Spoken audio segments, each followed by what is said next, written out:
Krishna, Krishna Krishna, Hare Hare, Hare Rama,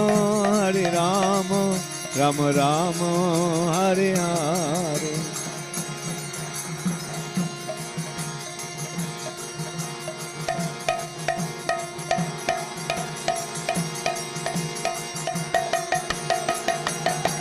Hare Krishna, Krishna Krishna, Hare Hare, Hare Rama, Rama Rama, Hare Hare.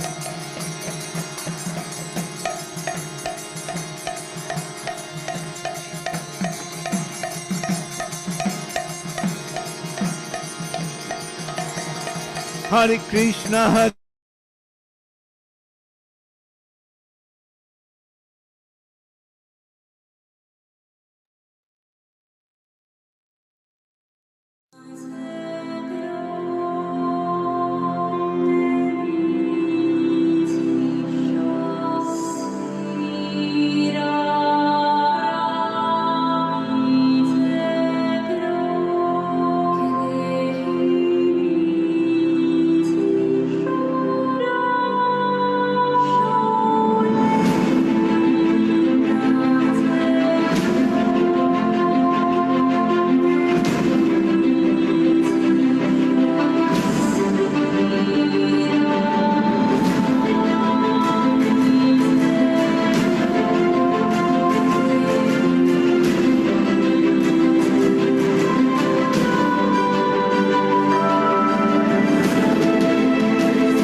Hare Krishna.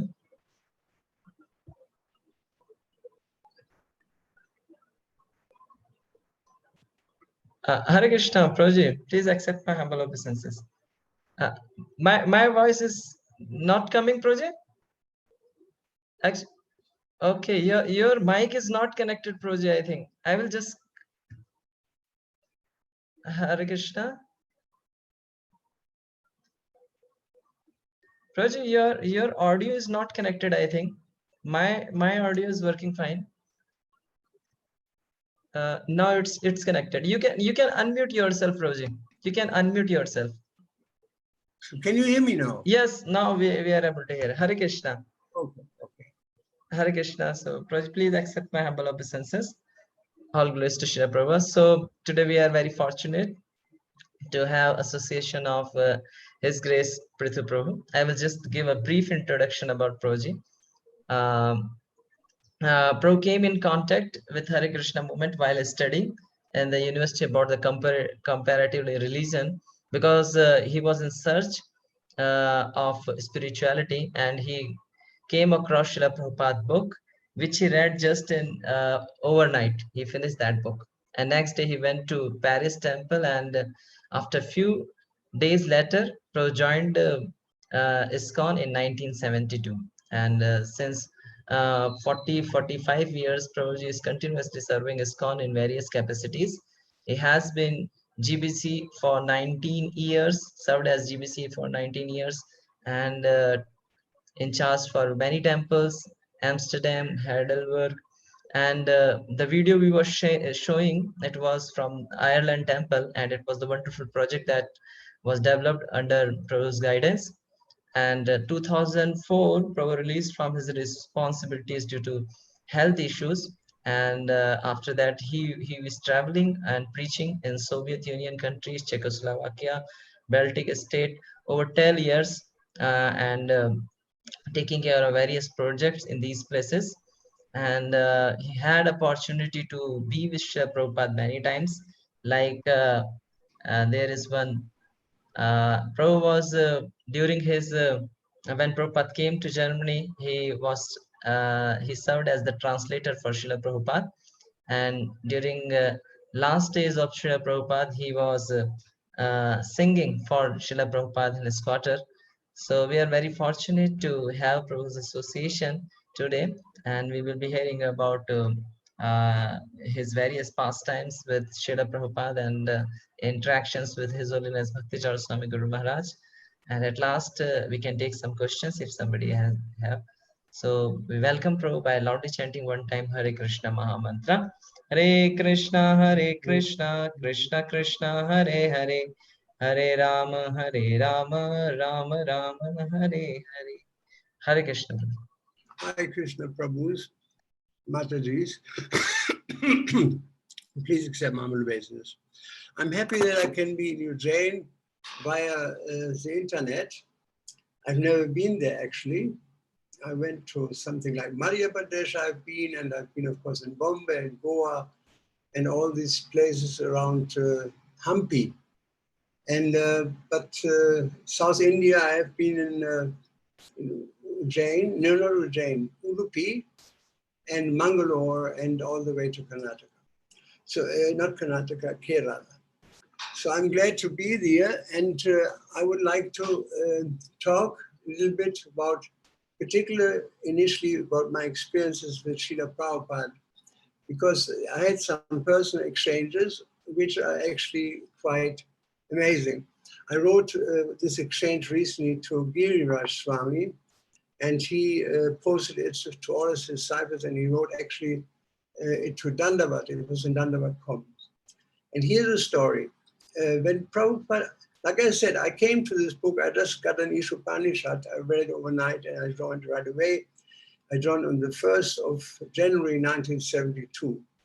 So I didn't believe in old age. Now I have come to believe in old age because I'm getting there.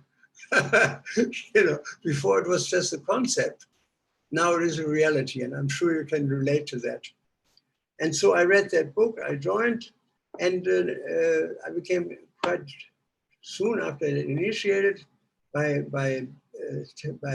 Prabhupada sent me a letter, initiation letter, and he sent me the beads. And then Prabhupada came to Germany. This is now 2 years later. We visited Prabhupada in Paris 2 times. We visited him in Amsterdam. I saw Srila Prabhupada in London, in Sweden, and in India, of course, many times.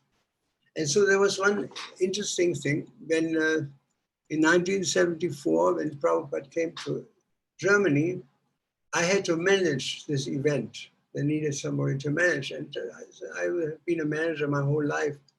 And so I managed. And I had in my office a magnetic board. It was magnetic. And you could put little name tags on it, like this, you know, and you could move people around like this. You understand? Because this is magnetic and the board is magnetic. So you can move people around. And I was managing. Here's a Sankirtan, here's a kitchen, here's a dairy department, here clean up, cutting vegetables, and so on. And while I was managing, I was completely absorbed in managing these people.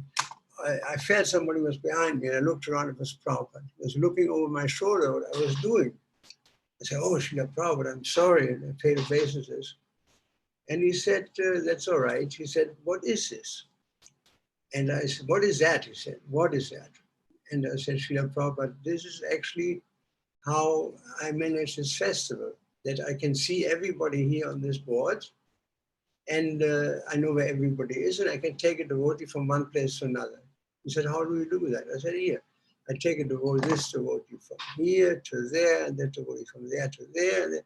And so I was managing. He said, "How does that work?" I said, "Srila Prabhupada, it's a magnet, it's magnetic." "Oh, magnetic, can I try it?" I said, "Oh, sure, Srila Prabhupada."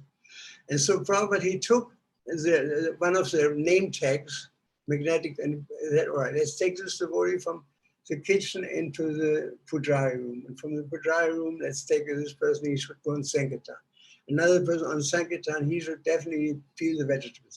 And he went on managing like this for a couple of minutes. And he enjoyed it. I could see he enjoyed it very much. He found it interesting. And then all of a sudden, he turned to me very gravely and looked into my eyes. I mean, his whole face changed, very grave, looked into my eyes and said, "And all this will fail," he said, "if there is no Vaishnava relationship, if there's no love and trust." He said, "If there's no love and trust, whatever you manage, it has no meaning." Because this is a material world where people manage without love and trust, you know. And every religious institution has its problems when the managers are too managerial, when they're too much absorbed in the institution, rather than understanding that the institution is made by people. People are much more important. And love and trust is, in fact, Prabhupada said one time to us in London, I think it was, that if there's no love and trust, he said, it is more important. He said, Vaishnava, therefore, Vaishnava association is more important than chanting. He said, because if you have Vaishnava association, you will chant.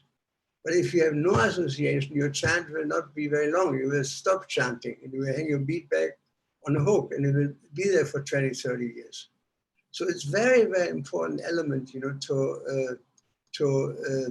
develop our community.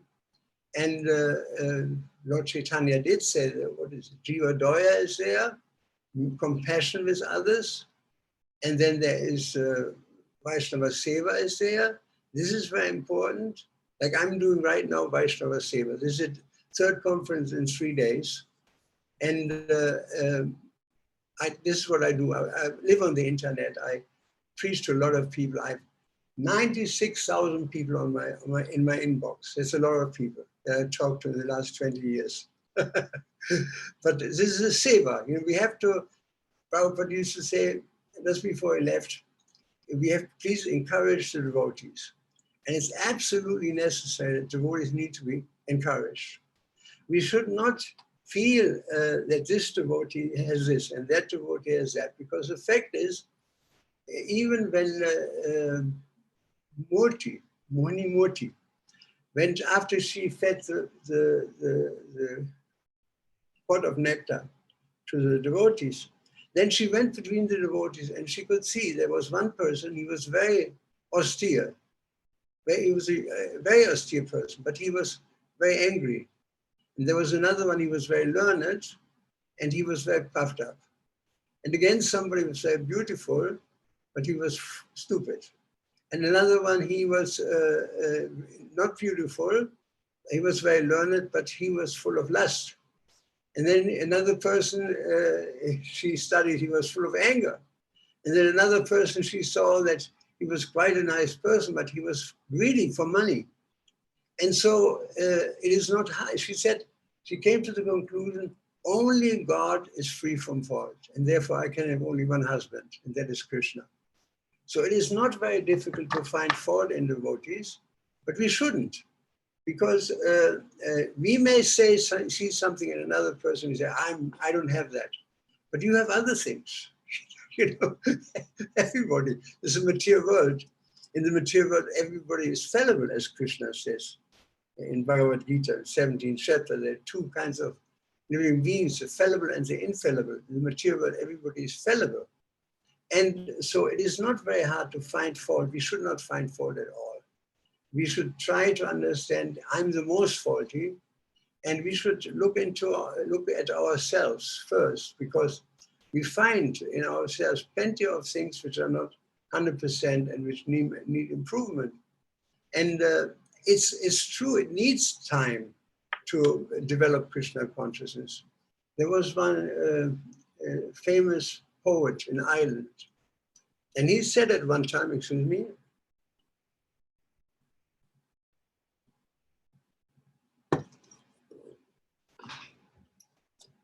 he said at some time that every saint has a past. That means nobody becomes a saint from one day to another. Every saint has a past. And in this past, Prabhupada said, the pillars of success are failure. He failed and he got up again and tried. And he failed and he got up and tried. Like Edison, the inventor of the light bulb, it took him, as he said, 10,000 failures till he finally found the proper light bulb, what worked. And so that's why we have determination as one of the ingredients of spiritual life, patience as one of the ingredients of spiritual life, and enthusiasm. So it does take some time. In my own case, I can say that now I'm able to do things I was not able to do 20 years ago, no doubt about it. And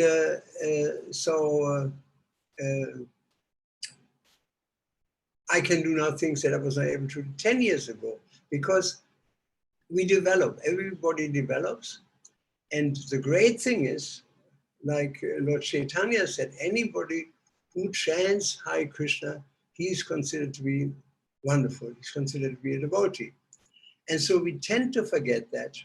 And the tendency is to see fault in others. But if you look at Krishna, I mean, for example, when Bali Maharaj, when Vamana Dev appeared before Bali Maharaj, his guru Shukacharya, he was not very happy because he knew that here comes Krishna, and Krishna is famous for taking things away. And so Bali Maharaj didn't dare to pay obeisances to Krishna because A, there was his guru, and B, there were, is there somebody translating actually? Prabhu? Hare Krishna, Prabhuji. Do we have a translator? No, Prabhuji. Translation is not there. We have live on Facebook and here on this YouTube, Facebook, and this Zoom. But how do people don't understand what I'm saying? Here the devotees are understanding, Prabhuji, because they attend daily. Okay. We have, yeah. Good. So, Shukacharya, Bali couldn't pay obeisance either because he was surrounded by his followers. They were all demons. He's the king of the demons. And so he paid obeisances in his mind. And I think I have it right here. Let me just see 1 second. Give me a moment. Here it is. So there's this verse that Bali Maharaj said, what wonderful effect is there in even attempting to offer respectful obeisance to you. So just even attempting to worship Krishna, even if it's imperfect, Krishna accepts that. He says, how wonderful is the effect. I attempt to offer respectful obeisance to you. I merely endeavored to offer you obeisance, but nonetheless, the attempt was successful as those of pure devotees. The causeless mercy you have shown to me, a fallen demon, was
Hare Krishna, Prabhu. Just time. You can unmute yourself.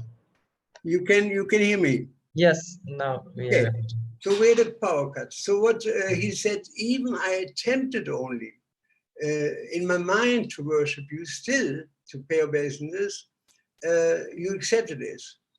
So Krishna is extremely merciful that although Bali didn't offer obeisance, but only endeavored to do so within his mind, the Supreme Personality of Godhead blessed him and accepted his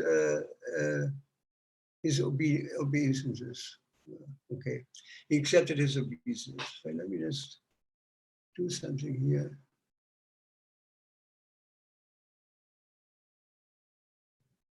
One second after this. Yeah.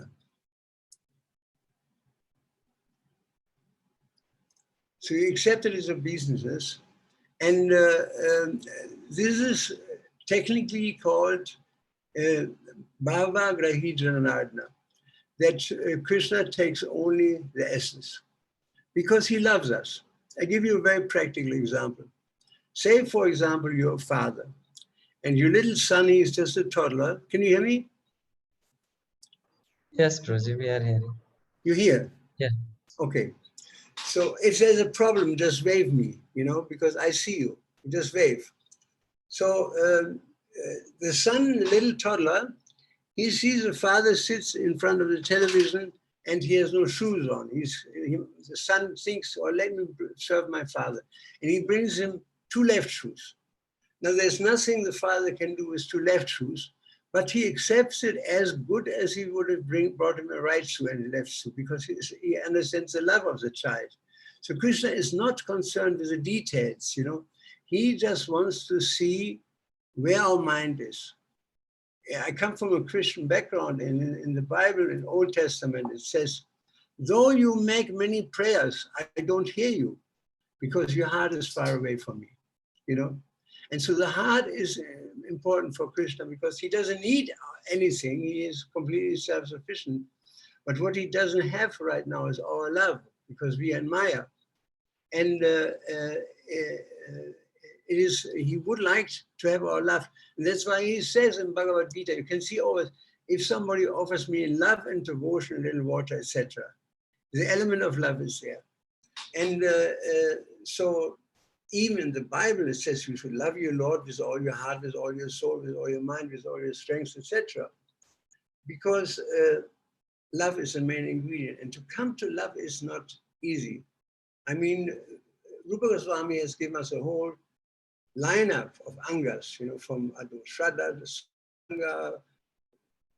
Bhajana Kriya, Anatta Nivritti, Ruchi, etc. Nishta, Ashakti, and then there's Bhava and Prema, right? So to come to the point of loving Krishna, there has to be first an Anatta Nivritti. If we stop at Anatta Nivritti, like most mundane religions, they're happy, their sins are taken away, but they do pious activity maybe, but you only go to heaven like this. You cannot go to the spiritual world.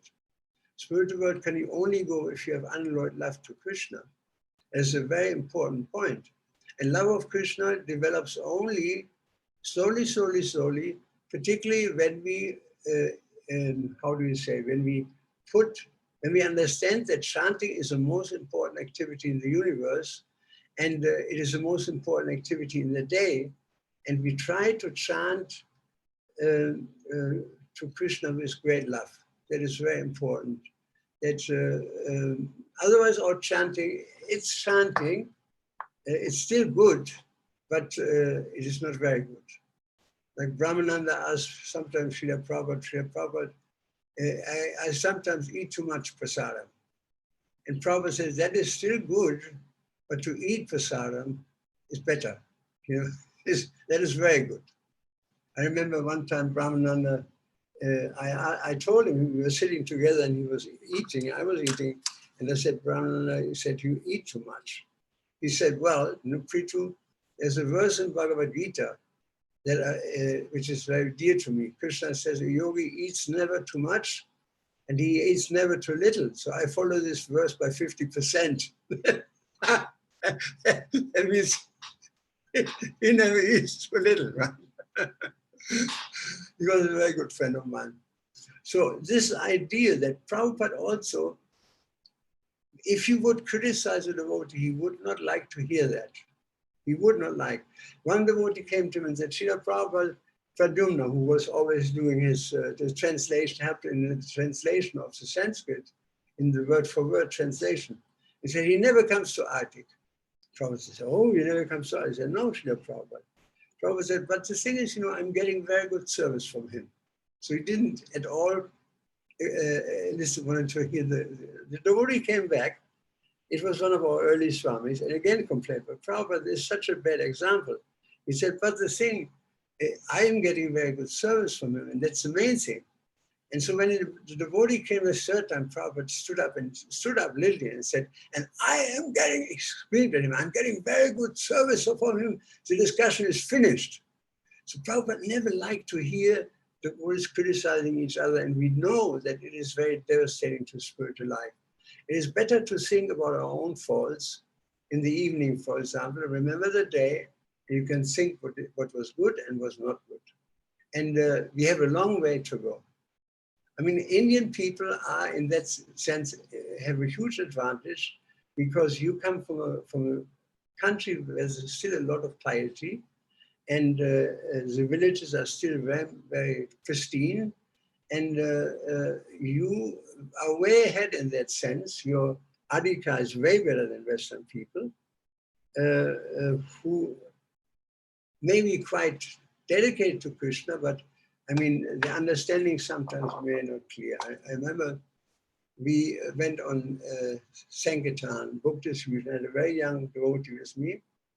And we were eating prasadam, we were sitting in front.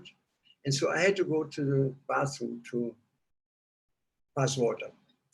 And so it was a little rainy, there was a bush there, nobody there, fast. This boy was watching me. So then I went to the side and the grass was wet and I washed my hands, so to say. So he watched me. So he went out 10 minutes later, he urinated and put the urine into a seeker. I said, what are you doing? I said, I did exactly what you're doing.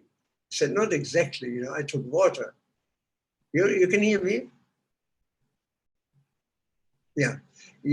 I took the water, you'd put urine into this. Nobody in India would think that, because you're trained right from the beginning.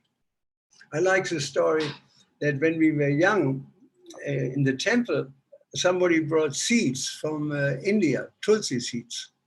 And we planted these seeds and the little tulsi appeared, or 2 or 3, and they became bigger and bigger. And so we were dancing around this tulsi tree, Yani Kani Chapapani Brahmadhyani Kancha, and it became bigger and bigger. It reached to the ceiling. It became so big within months. And so our GVC at that time, he said, this is your bhakti. And so we were very happy. We danced and chanted the Tulsi prayers. And one Indian man came and he said, why are you worshipping bamboo tree? And so I said, Prabhu, this is Tulsi. He said, no, I'm from India, Prabhu. He said, this is not Tulsi, this is bamboo tree. So you see, you devotees in India, India is still, Krishna never appears in Hamburg, in Berlin, in New York. In fact, he said, the more you go to the west, the crazier people are. And he was not talking about Gujarat, for sure. He talked everything outside of Bharatvarsha, And I have lived in India quite a bit. I lived here in this ashram for a long time. And so I had some idea a little idea of Indian culture. And I value Vedic culture, particularly also the traditional values of married life. Because traditional marriage is the only marriage that can work.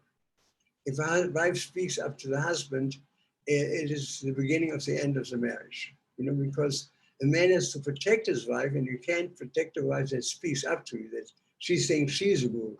Not possible, And so I have that advantage that my family, my mother and my father were very traditional people, very conservative. He was the father, she was the mother, he was the husband, she was the wife, and she had her duties, he had her duty. I've never seen them arguing even once. I asked my sisters, they never heard them arguing. And the marriage was harmonious because there was peace in the house, because everybody followed his own path, because it is dangerous to follow somebody else's path, as Krishna says in Bhagavad Gita.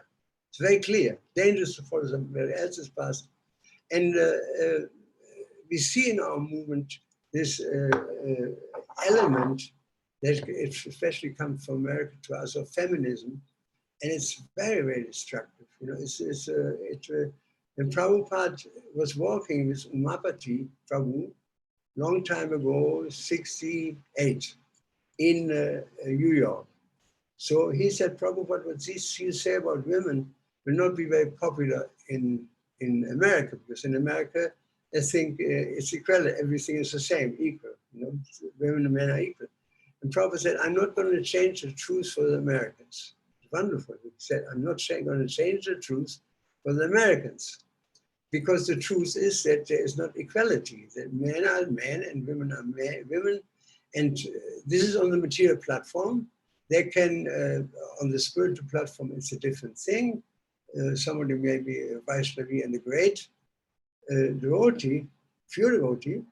But even Krishna, when he was on this planet, he bowed down to Yudhishthira because he was old, and he's God. Let's not forget, he's God. He bows down to Yudhishthira to support the custom. Because if he doesn't do that, then other people will do the same. And he would embrace Arjuna because they were in Sakya Rasa. And he would accept obeisance from Nakula and Sahadev because they were in Dasya. So it is very important, even if somebody is highly elevated, he will definitely not break the family tradition. Because our children, if we have children, they need to see in the parents. I learned everything in the way my parents interacted with each other. You learn how to be a father, you learn how to be a wife, if you see your parents are following proper rules, proper conduct. But if it's not there, then the kids, and Western civilization is like this. I mean, the old people are just completely neglected. They're dumped into old people home, and they die lonely because the kids, they go elsewhere, they enjoy themselves, they're keeping dogs or whatever. And the old people are alone, and this is very painful for old people if they don't have any association. I mean, in Krishna consciousness, we are kind of fortunate because we have still the holy name. And the more we get into the holy name, the more we get close to Krishna, then Krishna will help us to overcome all difficulties, even of material life. There's a verse we all know probably. 1 second.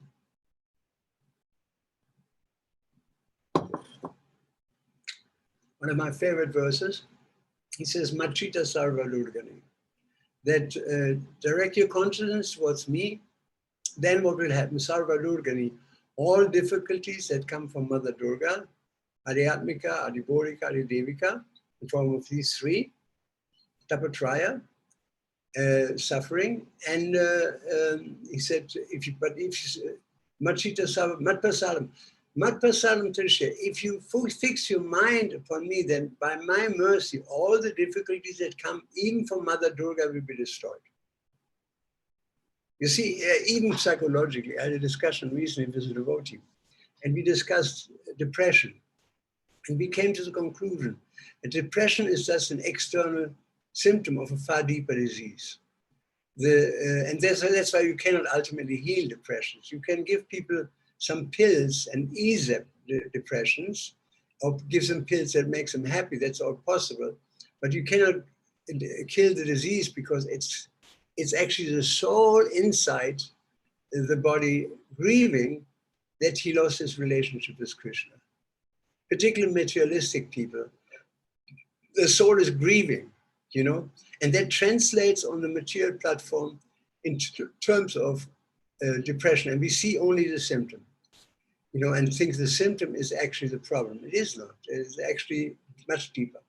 In the same way, if you look at the destruction of the environment, if you look at meat eating, it is actually a spiritual problem, because people have so little realization that they think there's only human beings who have a soul, and the soul has a beginning, so therefore they cannot explain why the innocent suffer. My brother died with cancer when he was only 7 years old, and now I asked the priest at that time why. He didn't know. He said, I can't answer this question. If there's only one life, Christians believe in one life, Muslims believe in one life, Jews believe, you cannot explain why there's so much suffering, why the innocent suffer. The truth is nobody is innocent. Like these different people in different religions believe that in future life, I suffer the results of this life. So it makes perfect sense that this life is nothing but the result of a previous life. And the soul in the material world has this problem, because the soul is eternal and the body lasts only for 40, 50, 60 years, maybe 70, even 100. And then the body is finished. The soul has to take a material body to be in the material world. So he's forced to take one body after another. And you may even vote. I mean, the idea that there's only one life and no pre-existence of the soul was actually decided in the Catholic Church in the year 510 by vote. You cannot vote on the truth. There's no question of vote, you know, because everybody in this material world is imperfect. And but doesn't even work in democracy, vote certainly works not in spiritual matters. We can't vote to it whether Krishna is God, you know, or whether there's Srimad Bhagavatam or so. We have to just take knowledge from a higher source. Ultimately from Krishna. Religion is not made by church fathers sitting in the Council of Constantinople. It is made by Krishna himself. Dhammahi Sakshat Bhagavad Pranitam. This is how we can, and then from Krishna to Brahma, Tena, Brahma, Didaya, etc., then to Vyasdev, Narada Muni, Vyasdev, and then Madhvacharya, and all the way via the Parampara in our time. And Krishna does say in Bhagavad Gita, Sakal Neneya Mata, Yogonashta Parantapa, when this disciplic succession is destroyed, the knowledge is lost. So Krishna is very merciful. He sees only the good. And that is called Baba Giri Janardana. He doesn't like to see the bad things. You know, he said, don't do that. Why should we make our heart heavy? Let's not look for faults in others and rather look at ourselves. There's another example. I read the verse. It says in Bhagavatam, 3rd Canto, 2nd chapter 23, that alas, how shall I take shelter in one more merciful than he who granted the position of a mother to the she-demon, Putana, although she was unfaithful and she prepared deadly poison to suck from her breast. So this is an example Prabhupada says in the purport of extreme mercy of the Lord even to his enemy. It is said that a nobleman accepts the good qualities of a person of doubtful character. So even if somebody is not perfect, a good man doesn't want to see that. He doesn't dwell on the imperfect. Even the moon has a dark side, for example, and she should see the good things.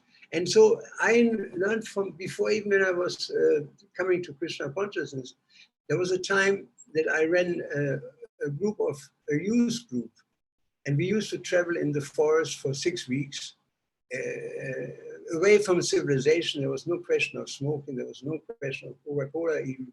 We made our own food and we worshiped God in the fire because we were not very educated.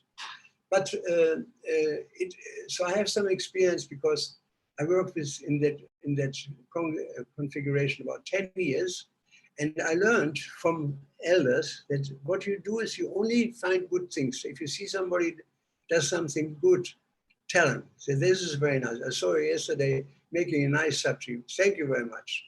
And I saw you today chanting so nice. Thank you very much. And I saw that you served prasadam. Thank you very much.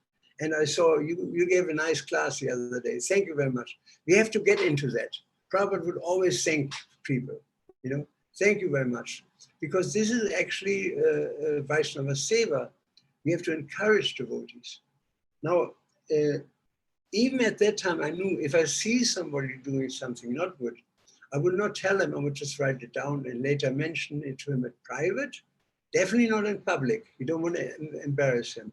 Privately, or I would mention it in some talk, sometimes, like there's a famous example when I ran the Bhakti program in Germany. I had always 10, 15 people on the program. And whoops, there's something happening here. And stop this. And oops.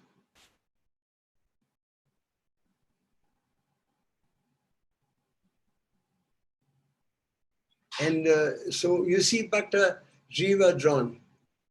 In the West, when somebody joins, we call him Jiva or something, but if there's already Jiva there, then one is Jiva John and the other is Jiva Peter. This was Jiva John. I saw Jiva John going on the toilet with his bead bag. And so what people tend to do is to immediately rush towards him and say, in particular young devotees, you should never do that. They should actually, for younger devotees, there should one person in charge or two people in charge who tell them. Nobody else should tell them because devotees are not mature enough to tell them. It's an art.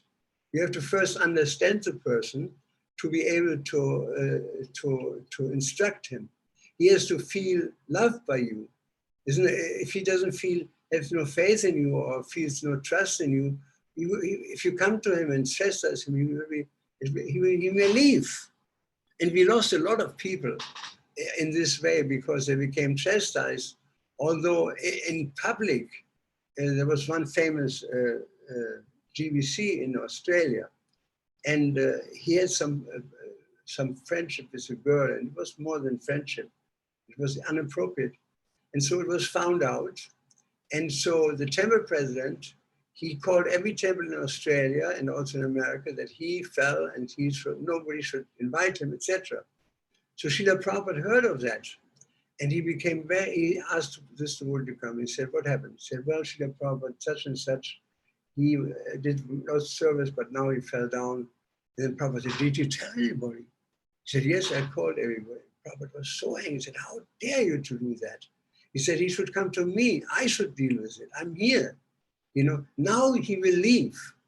I guarantee you he will leave. You embarrassed him so much and he will never come back. And that happened. He was Prabhupada called him the king of Kirtan. You can talk about things, but you don't you never mention names. It's a better way you still can discuss if something went wrong. And he never came back. And only in his last days, when he became very sick, he came to the Los Angeles temple. He was a friend of the temple president. He said, I'm dying. It won't take very long. Can I stay in the temple? And the temple president said, of course you can stay. And they gave him a flat, and the whole community was helping him in his last 2, 3, 4 months, maybe a year, I don't know the details, So it is so I told this devotee, for example, who took the bead bag on the toilet, I said the other day, sometimes I see at least in the past, a young devotee takes his bead bag on the toilet. And we shouldn't do that because Prabhupada told us it's muchi, etc. So this boy knows exactly what I'm talking about. You know, he knows that I'm actually talking about him, but I'm not telling anybody because it's a personal thing. You know, the important is that we have nice relationships among each other. And Krishna takes the example that even Putana, who came to poison him, because she gave something to Krishna, although it was poison, still Krishna takes this little giving part and gave her, he killed her because of the offense, but at the same time, he elevated her to a mother in the spiritual world because Krishna is Krishna. And so it is stated here, here's an example, Srila Prabhupada said, of the extreme mercy of the Lord, even to his enemy. A nobleman accepts good qualities of a person of doubtful character, just as one accepts nectar from a stalk of poison. Then Prabhupada says, Lord Krishna accepted the motherhood of Putana because she pretended to be an affectionate mother, allowing Krishna to suck her breast. The Lord accepts, here it is, the Lord accepts the least qualification of the living entity and awards him the highest reward. That is the standard of his character. Therefore, who but the Lord can be the ultimate shelter? So it is very clear that Prabhupada was of this mentality. If you would say something about a devotee, like this devotee said, he's never coming to marry Mangalari, Prabhupada immediately would say, but he's giving good service to me. And that was from Prabhupada important. There was one devotee, I know the name also, I will disclose the name. He came to Prabhupada and said, Srila Prabhupada, such and such is always cooking for himself. And Prabhupada said, well, you know, maybe he needs it, maybe he's sick, maybe he can't digest the temple prasadam. If you every doctor will tell you it is best, the best idea is anyway, if you, particularly when you're older, when you're alone, to cook for yourself, is better. Because whatever you cook for yourself is cooked with love. It may be self-love, but there's an element of love there. And so the devotee came again on a morning walk, he mentioned to Prabhupada, and Prabhupada said, well, you know, he can do so because he's a good cook. And so the devotee came third time, and then Prabhupada said, is he cooking right now? He said, yes, Srila Prabhupada, I saw him doing it. Prabhupada said, bring me some of his prasad. I like to eat it. So this devotee, he was quite upset that Prabhupada didn't entertain his criticism. He didn't want to hear any criticism.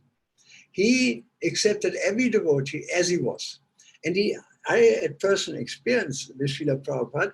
I was translating Bhagavad Gita into German language.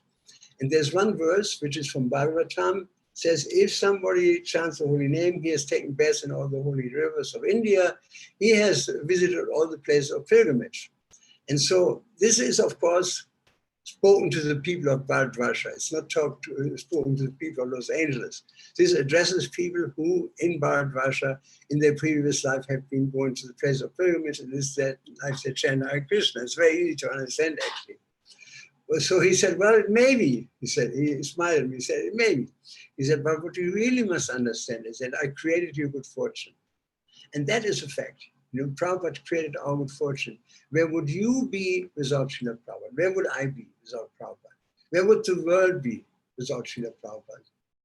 Prabhupada was so dedicated to Srila Bhakti Siddhanta Saraswati that Srila Bhakti Siddhanta Saraswati transferred a huge amount of mercy to Srila Prabhupada. And in fact, Krishnadas Babaji, the godfather of Srila Prabhupada, he writes, or he was interviewed, he said, I was living near the Radha Damodar temple, and I heard at night at 1 o'clock always somebody crying. He was crying and he was saying, Rupa, please, Sanatan. And so I didn't listen to it first, and then it went on, and there was a full moon night. I could see everything. I wanted to see who it was. So he went on the roof and he saw Prabhupada. It was before I came to America. And he was sweeping the ground in the courtyard of the Samadhi of Rupa Goswami. And he was crying. And he said, I heard him crying. He said, oh, Rupa, please allow me to fulfill the mission of my Guru. Oh, Sanatana, please empower me that I can spread Krishna consciousness. Oh, Guru Maharaj, please strengthen me in my determination to serve you. And when Prabhupada went to the West and made many disciples, Krishnadas said, I immediately understood that he was chosen by Lord Chaitanya to do this, that he was empowered. He was chosen and empowered. He said, when I've never seen a person like this. I lived my whole life in Vrindavan. I've never seen a person with that sort of determination like Prabhupada. You know, he said, I've never seen it. And I give you another example, what I heard over the years, that one time Prabhupada, when he was still, he was not even sannyas yet, he was staying in Radha Damodar temple, I believe, or he was sannyasi, I don't know exactly this part. And he was very ill, he had high fever, and he was lying on a straw mattress on the floor, you know. And you know it was winter, how cold it is if you lie on the floor in India on a straw mattress. That can be very cold. And he didn't have an insulating mat like we have nowadays, or some styrofoam. He lay on the stone floor, and two godbrothers visited him and said, you have to get a bed, otherwise you die. You have high fever. And Prabhupada says, I will not do that. He said, why not? He said, the simple thing is I want to use every rupee for distribution books, for book distribution. I mean, think about that. I mean, my mattress, it's about this thick, you know, because I can't sleep on the floor, impossible at my age. I have to sleep on the side. Prabhupada was so austere, you know, that he was so successful was because Krishna was reciprocating with him. He was fixed in his mind on Krishna, and then Krishna does everything for us, you know. If we want to change something in ourselves, we cannot do it ourselves. We can try, and we should try, but we should try. I've always asked Krishna to help us, because without Krishna, I cannot scratch my head in, you know. I'm just conscious of the body, but I'm not the body. And I cannot move this body, actually. The soul has no power over this body. The body is moved by the devas, you know, and the devas understand why they should move my body to scratch my head, because Krishna, as a super soul, he sits in my heart, and he knows what bothers me. So he will go to the telephone and say, hello, this is Krishna.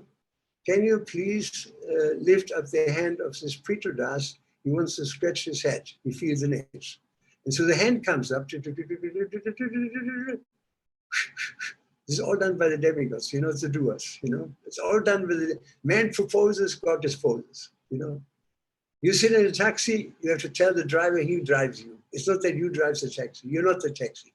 You're the body in the taxi, and you're not in the driver of the taxi. The driver is Krishna. So in the same way, he is the ultimate doer. And what is this? Who thinks he's a doer is a fool. Katam iti manyate. There is this verse. Katam iti manyate. If somebody is a fool, he thinks he's acting. Actually, you cannot see, you cannot taste, you cannot touch, you cannot move your body, you can do nothing without Krishna. This is how all the function of the body works. It's not that you move your heart. It's not that you move your lungs. Everything, all the functions in the body are organized under Krishna's guidance of material nature. Maya Dakshina Prakriti Suyati Srachram, as Krishna says, material nature is acting under my order, and therefore everything works. So if you're in trouble, we have to remember that even lifting my hand, I need Krishna. So to get out of trouble, we have to go to Krishna. Don't try to solve your own problems. Srila Prabhupada told us that when he installed deity, one second.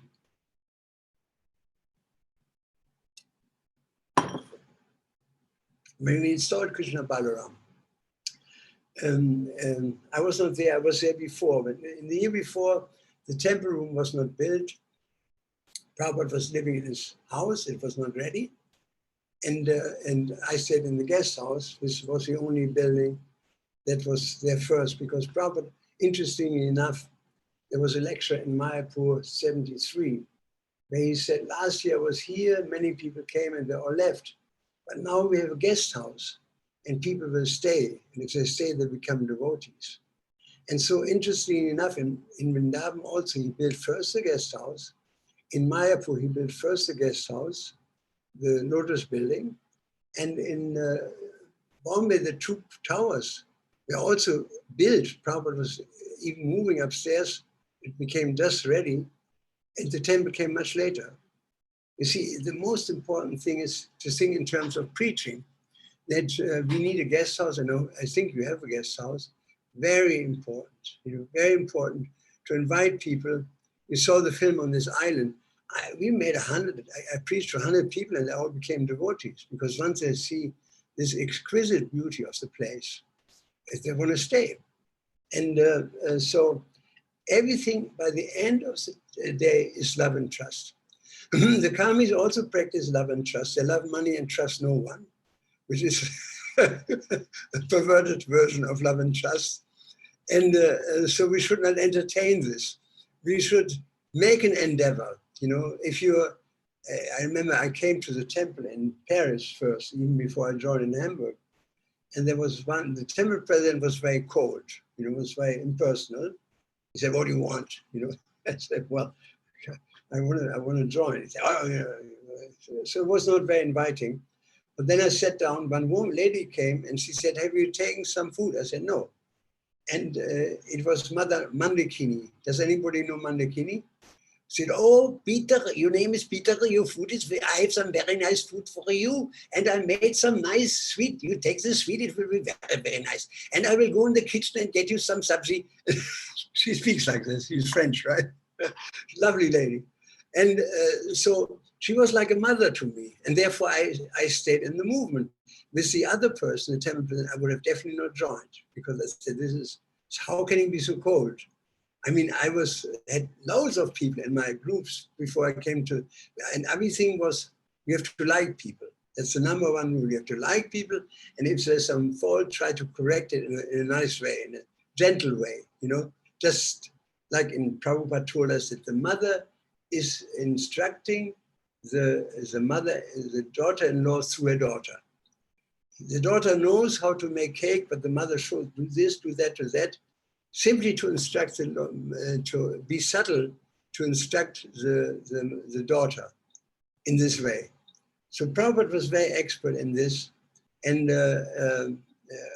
I saw this particularly with his magnetic board.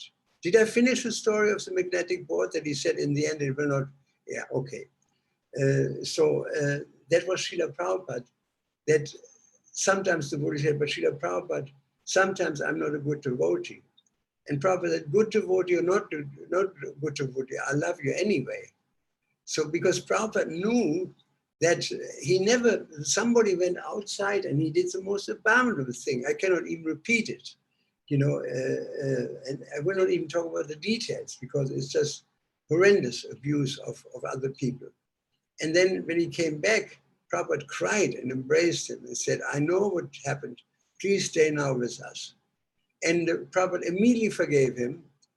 And the devotee actually died later.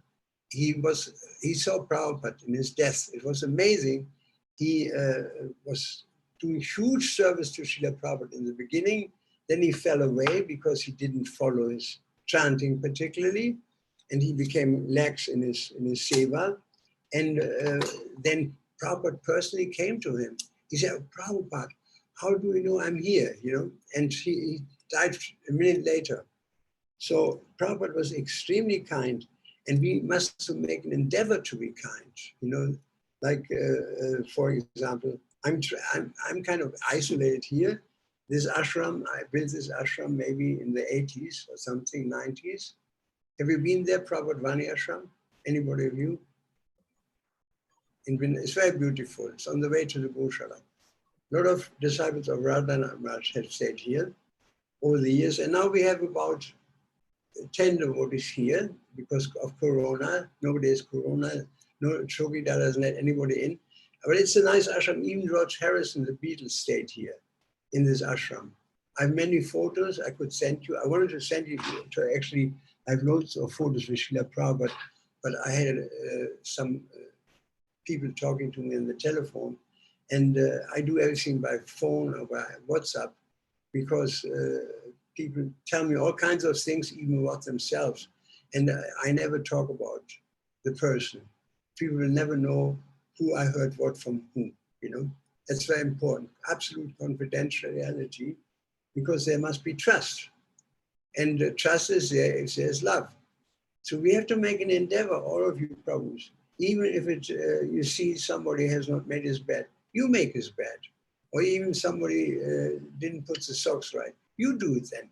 You know, see if people, because some people are good at this, other people are good at that. Women are really good at household. And if I want to iron my shirts, there's no use to give it to the brahmachari, even to wash my shirt, because it comes back all wrinkled. You know, he doesn't know, he just hangs it up. And but I have to give lecture, I have to have nice iron. So I have, fortunately enough, the Russian people who take care of me, and they pick up my dhotis. I don't, there's no need for bedsheet I can wash. I have a little washing machine here, and socks and all these things I can wash myself, gamsha, towels. But the shirts and dhoti, it has to be ironed. Only women can do this, really. It's not men. I mean, you go to a brahmachari ashram, you know, particularly in the West, it's like chaotic, you know. For boys, the floor is a locker, practically speaking. Everything is on the floor. And it's incredible. I've seen ashrams in Western countries. It's unbelievable, you know. And not only devotees are unorganized, many of them are smelling, you know. They don't wash themselves under the arms nicely. And so women are not like this. They have a natural propensity, and everybody has to follow this natural propensity, because that's what he's good at. And it's just on the material platform, we have material propensity.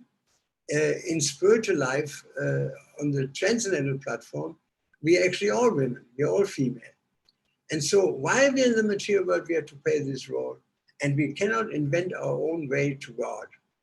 I remember Prabhupada in his last days, I stood right beside his bed when somebody gave him medicine, one of his disciples.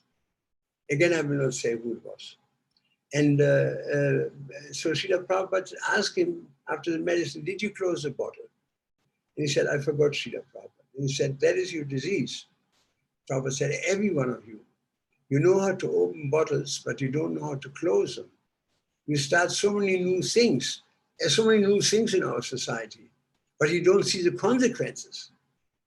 You know, I mean, particularly in Western countries, people invent so many new things that has nothing to do with Vedic culture anymore, you know, and they don't see the consequences that so many people get divorced because husband cannot play his role because the wife doesn't allow him to play his role.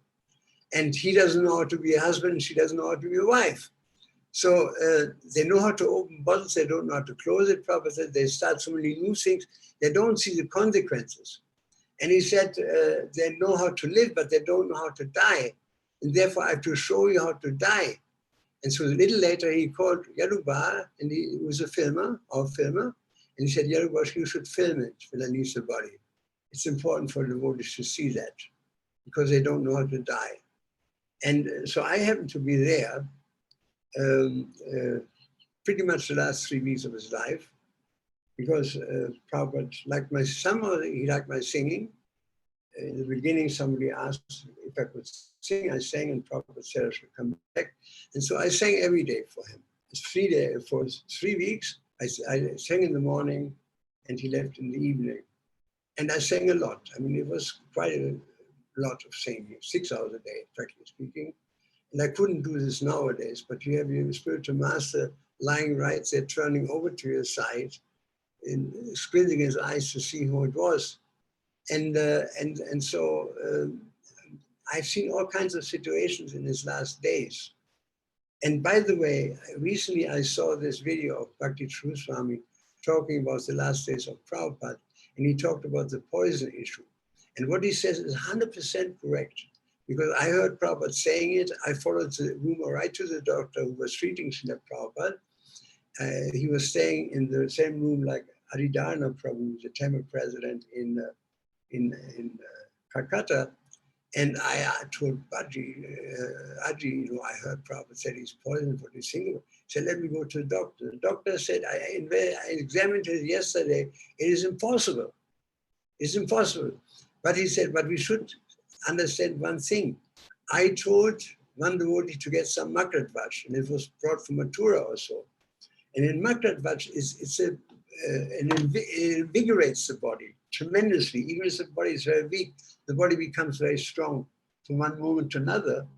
And in the Makratvaj, there's a tiny homeopathic amount of arsenic acid. So when Prabhupada took the medicine, 4 hours later, he said, I think I've been poisoned. And the doctor went up. It's a very simple story. He went up, Bhakti Charu tells the story also. He went up, examined Prabhupada and said, it is a Makratvaj. The Makratvaj is wrong. We should not use this anymore. It is not well mixed. And he stopped giving it, and Prabhupada never complained again.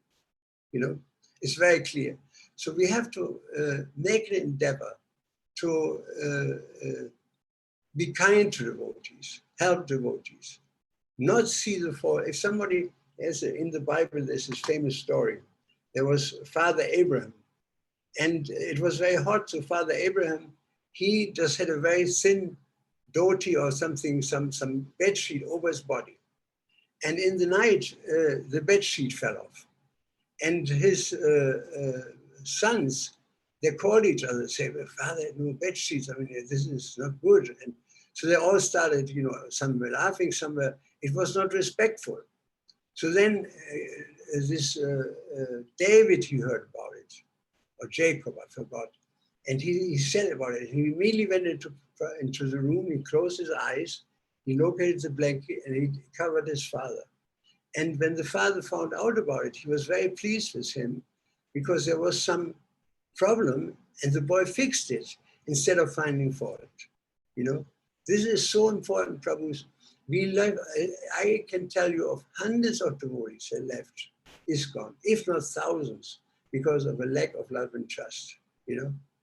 I mean, that I survived in Krishna consciousness, well, you know, I don't see an alternative to Krishna consciousness, but it was really not easy, really not easy. I went through a lot of stuff. And we should avoid this because devotees are very precious, they're very rare, that somebody actually comes to Krishna consciousness, and they should be worshipped, they should be taken care of very nicely and never disappointed, never yell at them. If you see something wrong, somehow try to correct it in a gentle way, you know, just repair it, and he will find somebody repaired it. And when he asks you, someone did this, yeah, I saw it, and so I repaired it.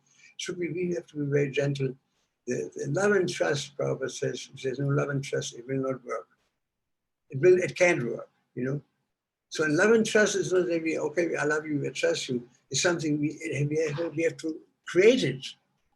You know, you have to create an atmosphere of love and trust by helping people, by serving people. Somebody leaves a shirt on the ground, pick it up. I saw one of our GBCs, I dropped the shutter on the ground. And he picked it up and he folded it and put it over a seat. And immediately I could understand this is the way to do it, you know. I should not just drop the shutter on the floor. I should fold it up and put it over a chair. He showed me by example. And he didn't say anything, he just did it.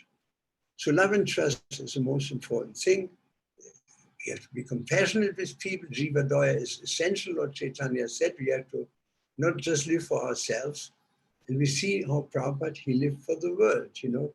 He gave everything because Krishna gave him everything. He was giving, he was not taking. And he was, like I said initially, so much mercy was transferred from Srila Bhaktisiddhanta to him because Prabhupada was qualified. You know, he deserved help because he was praying for help. And so we should pray, as Prabhupada told us at the opening. I forgot to finish this point. When we opened the temple in Vrindavan, he said, now you should go to Lord Nityananda. He said, if you have a problem, don't go to Radhesham. He said, they're in Madhurya Rasa. They're in their own world, and you don't bother them. You should just worship them in Aishwarya. That means, in awe and veneration. You should not ask anything from Radha Krishna. But he said, he said even go to Nityananda, not even Balaram. Should go to Nityananda. Because Nityananda is more merciful than even Lord Chaitanya, as we have seen in the past time of Jaga and Madai. We should go to Lord Nityananda and ask him for his mercy. There's a very beautiful prayer that I chant every day on my phone. It wakes me up to say this prayer, Nityananda Vadutendo Vasudha Balabaha, Jana Vidi Vitapati Krishna Prema Prabhu, Padmavati Sudha Shriman Sachinana Puvada, Bhavanmato Jagata Darakta Gaura Kalevara. Now this, as far as I know, it's written by Sarvabhauma Bhattacharya, and the blessing is, anybody who chants this prayer from 6 o'clock, in the time between 6 o'clock and 8 o'clock, he will go back to Godhead. So this is a very good prayer. And if you don't know the prayer, I will send you. It's something you should all learn. This is a very important prayer to Lord Nityananda, Nityananda Vadutendua. And I see, now chant this a couple of years, it is becoming effective. I see the effect of it. It actually works, And if you turn to Nityananda, he is the person we should talk to. We should not try to solve our own problems, nor should we just depend on Krishna to solve our problems. Because there was a letter by Charu Swami Maharaj to Prabhupada, and he sent a picture of the altar, which was tremendously decorated with hundreds of flowers. And so Prabhupada wrote him back, I said, how did you afford so many flowers? And then Charu Swami Maharaj called Prabhupada on the telephone. He said, Srila Prabhupada, we have no money, but we decided we will use every penny now to worship Krishna, because now we are surrendered unto him, now he has to maintain us.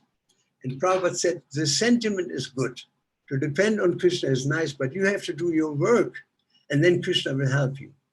So Satchidananda Swami, he always says, and I found this very profound, that you do your best and Krishna does the rest.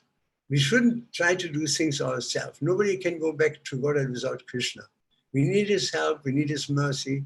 And he always said, by my mercy, what is this verse? Surrender to me utterly, by my mercy you will achieve the kingdom of God.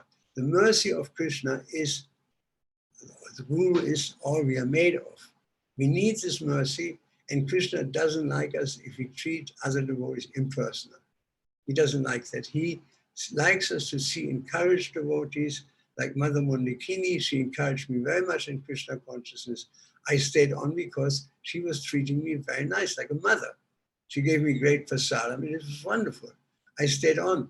And there were always people, I was a young devotee, on the mental platform. And one time I wanted to leave, and it was 1 o'clock at night.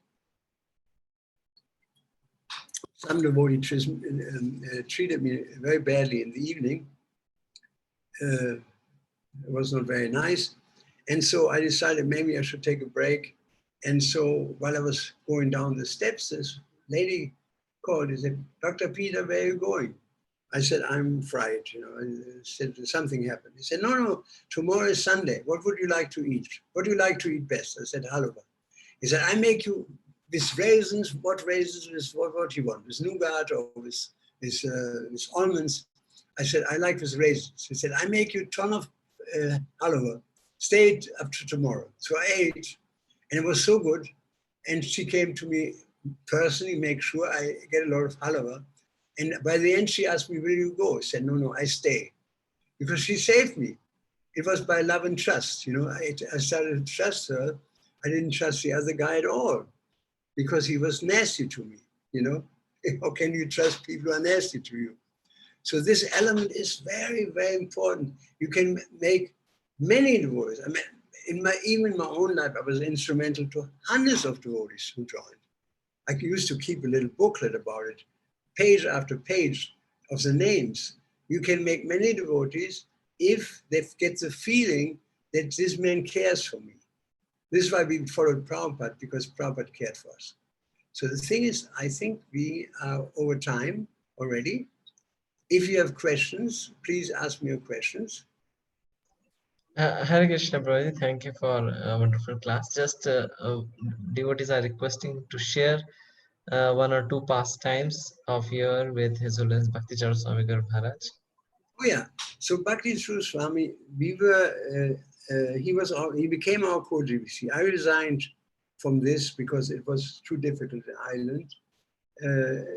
It turned out to be too hard for me.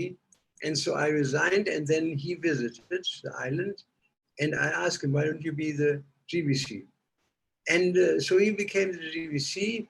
He tried, and he realized the same thing, that there's too much envy here in this place, he told me. It's just too much envy here, and I go, and you should also go. He said, this doesn't work in Krishna consciousness. So then he left, and we had a nice time. I learned to know him in Germany. He came from an engineering college or something, I don't remember. And he was a young devotee. And we had some time in our Hamburg temple, and he was very sattvic, I could see that. He was very cultured, extremely cultured person. By his upbringing, just by the culture of it. And we were very raw, I mean, we come from Western society, and everything outside in the West is very clean. The roads are very clean, the grass is very clean, the parks, but inside people are not very clean, This is a fact. And so he was very clean inside and outside. And then somehow I was transferred. I started actually a temple in Heidelberg, and I didn't come to the temple in Hamburg much. And one time I came, and I asked, where is this person? And he said, he left for India. And so then I heard a little later that he was getting initiated, first initiation, second initiation. And I was surprised. And then I heard after some time he got sannyas. And I understood that Prabhupada actually preferred to take medicine from him. He preferred very much so, because he understood his mind. He was a Calcutta boy, Prabhupada was a Calcutta boy. And Prabhupada could understand that he was a great personality. And somebody one time said something about Bhakti Charu. I forgot what it was. And Prabhupada said, he was more advanced than you at time of birth. Prabhupada said to this devotee who dared to criticize, Prabhupada said, he was more advanced when he was born than you now, So he was very special, and he invited me many times to take prasadam. I really like his dressings. He has his great dressings and salad, and his food his prasadam is beautiful. And every time I was in Mayapur, he called me and I visited him. I went upstairs, and so we met many times in GBC meetings. He was always friendly. He was never impersonal. He was always very friendly. He was always interested in what you're doing.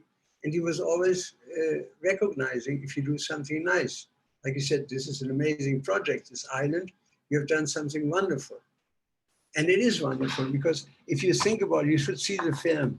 The deities also are extremely beautiful. That Indra Maharaj thinks they're the most beautiful deities in the world. And so Padmanabh Goswami's father, Padmanabh Goswami from Radha Raman Temple. He's in Radha Raman Temple. And he was coming to the West with his father, Vishwambha, who was a mayor in Vrindavan, and who was a good friend of Prabhupada. And so he came to our island, and he stayed for 2 weeks, and he said, Prithu, I've not seen a place like this anywhere in the world. And outside of India, I've never seen anything like it. This place is very special. And so coming back to Srila Prabhupada, Prabhupada would always appreciate what you do, even if you make a mistake. I remember I was walking with Srila Prabhupada on a morning walk, and I stepped on his heel, which is a terrible thing to do. You understand? I stepped on his heel, and Prabhupada turned around and he took his cane and he put it on my breast, and he pushed me and he said, so? And I said, oh, Srila Prabhupada, I feel so sorry. I started crying. in paid obeisance. Prabhupada said, that is all right. Because Prabhupada understood I didn't mean that, you know, and it was not done in envy. And it was an accident. And Prabhupada understood whatever comes to me is anyway coming from Krishna. It is, he would see Krishna in all things. One who sees me everywhere and sees everything in me, that's the verse actually, you know. And so he said it didn't matter to him really. And then he said, how long are you going to stay in India? I said, Srila Prabhupada, tomorrow I leave. He said, why? He said, I have to go back to my service. And then Prabhupada said, well, you should not leave at all. Stay at least 3 weeks. And then he looked into the trees and he said, look, it's a beauty. Just enjoy the spiritual atmosphere. Stay 3 weeks. And it was wonderful that Prabhupada invited me to stay for 3 weeks. And I had some opportunity to be with him. Like before, in his last days, I used to massage his feet quite a bit. And what I saw is that his feet were very swollen. There was water in his feet, and every doctor will tell you that if somebody has swollen feet, there's water there.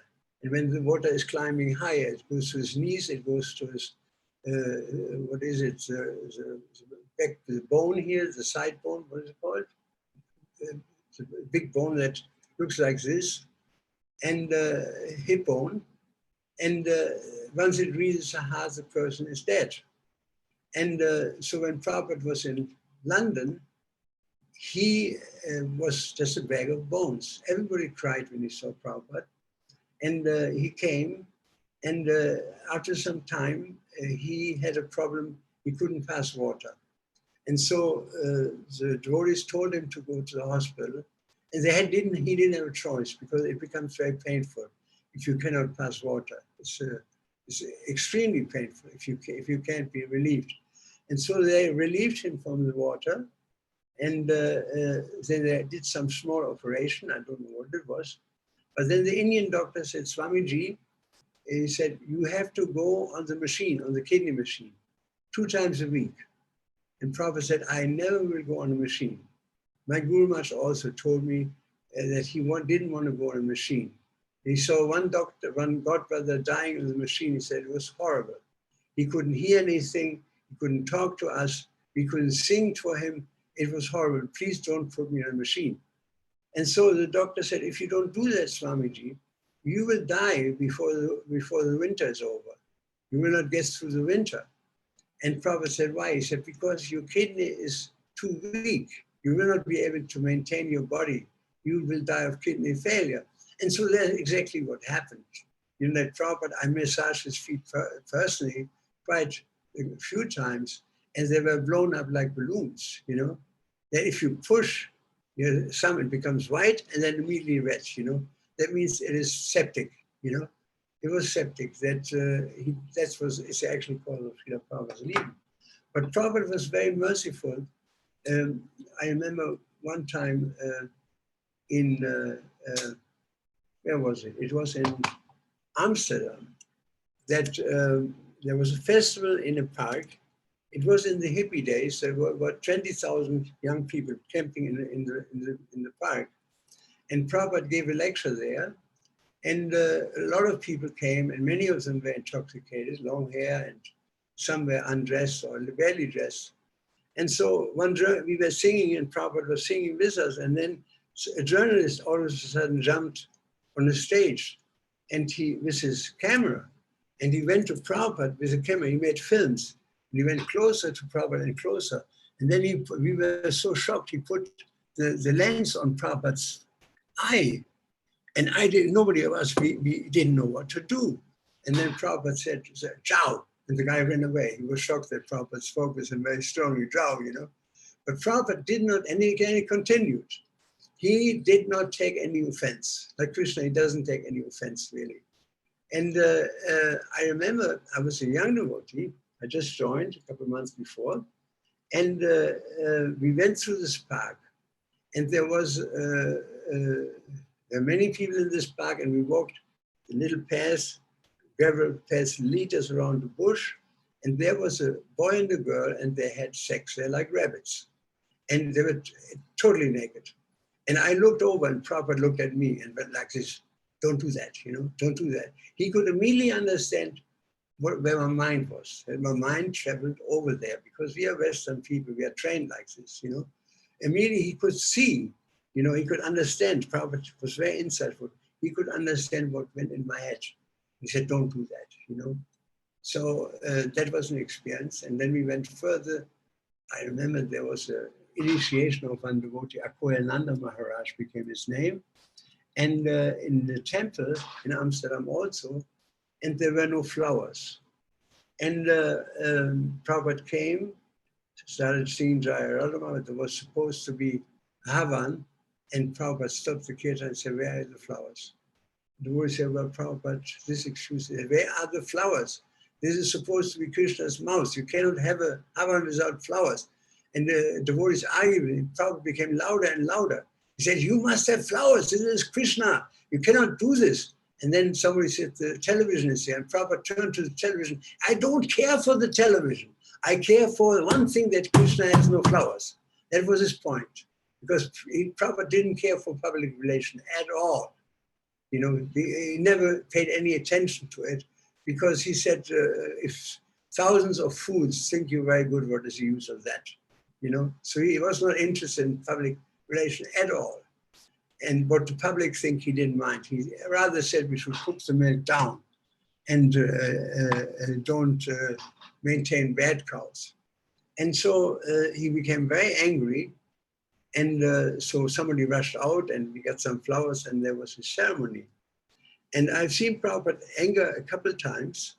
I remember in 73, we were on Prikram, and I think it was Achutananda.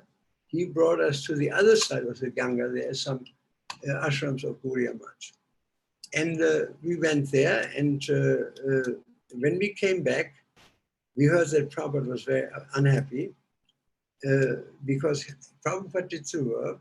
He worked like a dog to get us in Krishna consciousness, and we went there without him. So we asked this question, so you went there, I heard, were you invited? He said, yes, we were invited. How come? He said, disciple is invited, guru is not invited. What does that mean? Everybody was quiet. He said, what does that mean? I mean, he became really angry. And he said, then what happened? He became peaceful again. And then he said, what happened? They said, well, actually, one person stood up and he spoke very favorably about you. The Prabhupada, what did he say? He said, well, Lord Zetland, or who was it? Bon Maharaj went to London and he preached to aristocratic people like Lord Zetland, but he couldn't make one devotee. But Bhaktivedanta, he went to America and he preached to drunkards and to hippies and to drug addicts.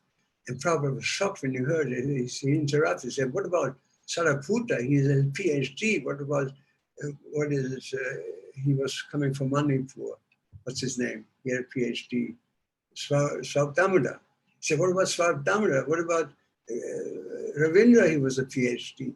What about, who was in the public? And they said, many gentlemen from Calcutta, respectable gentlemen. Prabhupada said, don't you see how they're insulting me? What are these gentlemen going to say? Things that I converted only drunkards and useless people who are high on drugs or alcohol. This is not at all a good idea to talk like this. They're not praising me, they're criticizing me. And you listen to this criticism. How dare you to listen to this criticism? And so he said that it became peaceful. And then he said, what happened then? He said, we ate prasad. The Prabhupada said, did you have to pay for it? He said, yeah, we paid. And then Prabhupada smashed his fist as strong as you can imagine. It was a glass table. I was sitting right in front of him because I was temple president in Heidelberg at that time. And he said, you fools, he screamed. I mean, you could have heard 100 meters, you could hear it. You fools. Not only you accept an invitation that where a guru is not invited, not did you object to hear the criticism of your spiritual master, you even take prasadam and you have to even pay for it. He said, how can you be so foolish? He said, I'm very disappointed of you. And he said, now leave the room.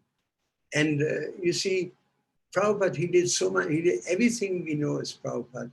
And Lord Chaitanya, like Krishnadas Babaji said, he chose Srila Prabhupada, Lord Chaitanya personally, and Prabhupada worked for us. And how do you feel when you make devotees like Prabhupada and you write books and every night you're working, and then you hear that these boys walk to some other ashram and have done nothing for him, nothing. When Prabhupada asked them to send cartels, no cartels arrived, no Vidranga. And some people went he sent some people here to Vrindavan to find a temple. And they were reinitiated by, some people were reinitiated, not just these two people. And so Prabhupada wrote us a letter. He said, it is better not to mix with my godbrothers. He said, because they cannot help us, but they're very expert to harm us. And I kept this in my heart. I keep away from all this association. And I saw many devotees who went for it, that either they got lost in due course of time, or they became offensive to Krishna, devotees, or ISKCON, or even to Prabhupada, and started to take people from ISKCON. So Prabhupada was very merciful, but he could be very angry. I have another story, if I have 5 minutes, yes? Do you have another 5 minutes? Yes, Prabhuji. So we had this wonderful temple in Frankfurt. It was a castle. It was extremely beautiful. And so Prabhupada liked this place a lot. And so at one stage, the GBC changed, and the next GBC thought it was too difficult to maintain. Actually, it was not, because we were a lot of devotees and there were householder facilities right there. And so he went to Prabhupada and said, you should also come, because I was involved in the temple management. And then another person, Veera Vyas Prabhu, now Gauravani Maharaj, we went, and Prabhupada called us in his room and said, what happened? He said, Srila Prabhupada, the GBC said, and again, you see, you can talk about it. You should get into the habit not to name names. It's very important. We don't mind, we hate the sin, but not the sinner. Or like this, I didn't continue this one form of this saying of this Irish poem. He said, every saint has a future and every sinner has, no, every saint has a past and every sinner has a future. This is what he said, because it takes some time to come to the platform of Krishna consciousness. So Prabhupada heard very patiently what he had to say, and Prabhupada said, but it is a nice place. I've been there, and it is central in Germany. It's only 20 minutes from the airport, biggest airport in Germany, Frankfurt Airport. It's the equal distance to Hamburg, equal distance to Munich.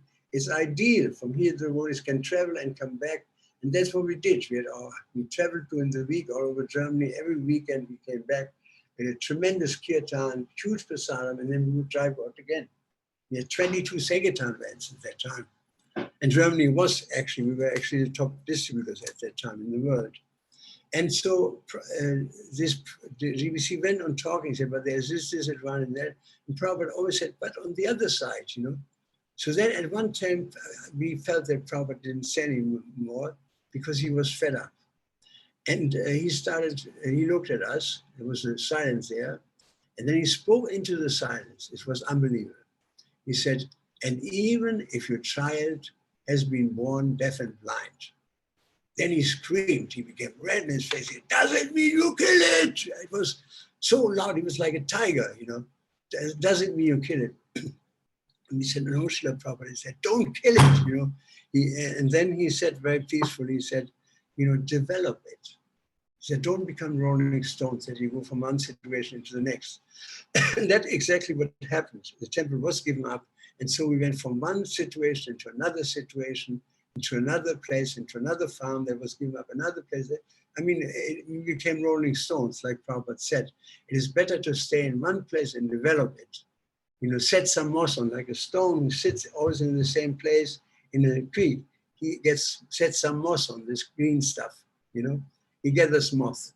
So Prabhupada could be extremely angry, but it was not out of, his anger was not based on envy. It was based on love for Krishna and love for you. That because sometimes you have to hear things very loudly. And although many people were in the room when Srila Prabhupada chastised us, that we went over there to the other side, not everybody, I know some people who didn't follow that, and they got lost, they got involved in other mats and starting to steal people from us, and their spiritual life is not very good. And I've seen a couple of situations like this with Srila Prabhupada, where that is enough for me to understand what is good for us and what is not good for us. And we have to learn among ourselves. We have to develop the society ourselves. We have to, practice the standards, the examples Prabhupada was given. We should not invent, we should not concoct, we should follow as faithfully as possible. And everything else is just mental speculation. And if we engage like this, we will dry up, we become useless to the Guru, asara, as it says in Chaitanya Charitamrita. And ultimately, we will dry up, as we have seen. Why people leave the movement, they start criticizing, they're getting dry, they dry up in their spiritual life.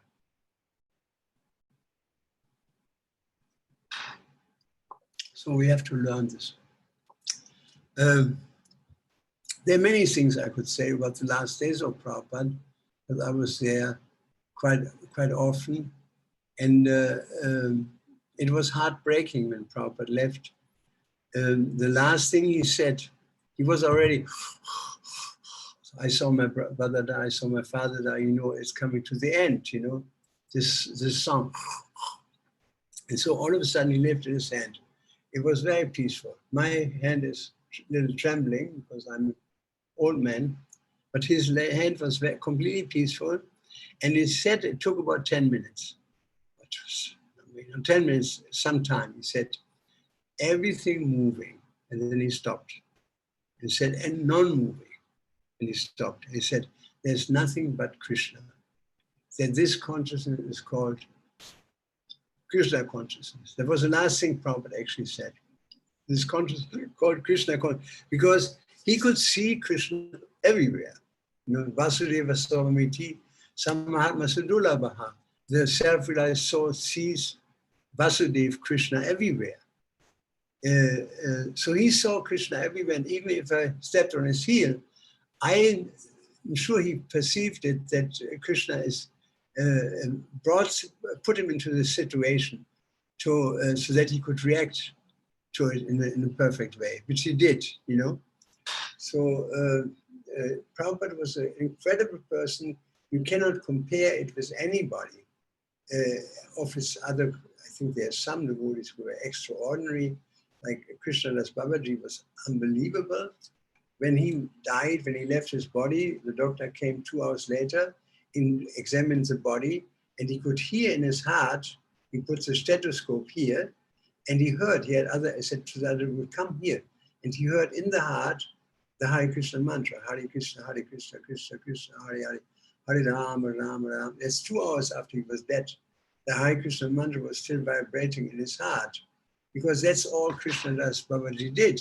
He would chant all day and all night, And you couldn't offend him. He was a great friend of Prabhupada. Prabhupada liked Krishnadas Babaji, and Krishnadas Babaji liked Prabhupada, just like Puri Maharaj was a very good friend of Prabhupada. These are the best friends.